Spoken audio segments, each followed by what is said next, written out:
Hello friends, welcome to mister velmuruga. இன்னைக்கு நம்ம அருமையான முருங்கீரை சாம்பார் தான் வைக்க போகிறோம். எப்படி செய்யுதுன்னு பார்த்துக்கலாம் வாங்க.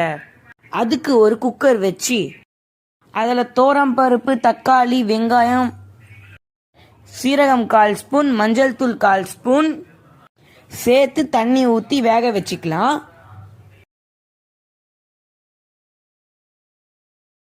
இப்போ அது வெந்துடுச்சு. இப்போ நம்ம மத்து வச்சு குக்கரை நல்லா கடைஞ்சிக்கலாம்.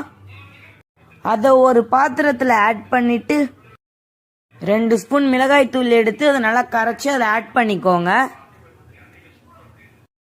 நம்ம தண்ணி ஊற்றாம ஆட் பண்ணோன்னா அது வந்து திரியா இருக்கும். அதனால நம்ம தண்ணி ஊற்றி கரைச்சிக்கிறோம்.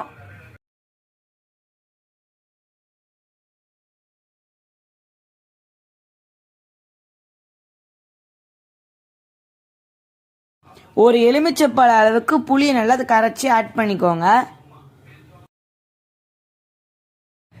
கல்லுப்பு 1 ஸ்பூன் ஆட் பண்ணி மிக்ஸ் பண்ணிக்கோங்க நல்லா.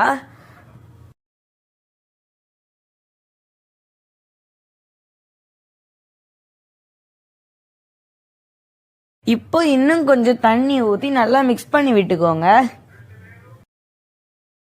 இப்போ நம்ம கடாயை வச்சு தாளிச்சிக்கலாம். 2 ஸ்பூன் ஆயில் விட்டு கடுகு, உளுத்தப்பருப்பு கொஞ்சம், சீரகம் கொஞ்சம் ஆட் பண்ணிக்கோங்க. வெந்தயம் கொஞ்சமா ஆட் பண்ணிக்கோங்க. அப்புறம் வெங்காயம் கொஞ்சம் தேவையான அளவுக்கு ஆட் பண்ணிக்கோங்க. நல்லா வதக்கிக்கோங்க.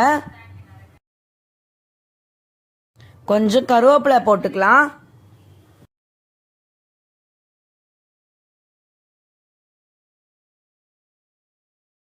நம்ம இன்னொரு அடுப்புல வச்சு சாம்பாரை கொதிக்க வச்சுக்கிட்டே இருக்கலாம். இப்போ வெங்காயம் வதங்கின உடனே நம்ம இஞ்சி பூண்டு விழுது 1 ஸ்பூன் ஆட் பண்ணி நல்லா வதக்கிக்கலாம்.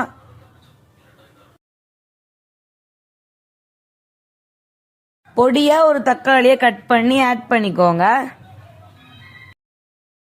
தக்காளியை நல்லா வதக்கிக்கோங்க.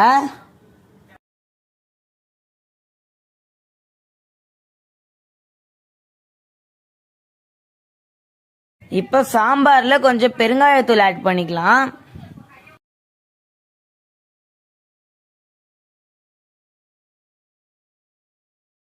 இப்போ நம்ம வதக்கின வெங்காய தக்காளியில ஆட் பண்ணிக்கலாம்.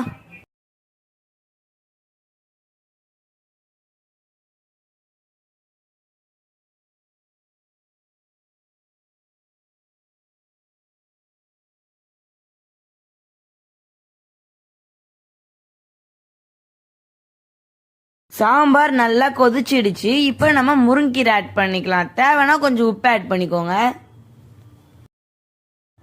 இப்போ நல்லா மிக்ஸ் பண்ணி விட்டு ஒரு 2 கொதி வந்த உடனே இறக்கிக்கலாம். நம்ம அருமையான முருங்கீரை சாம்பார் ரெடி. பாய்.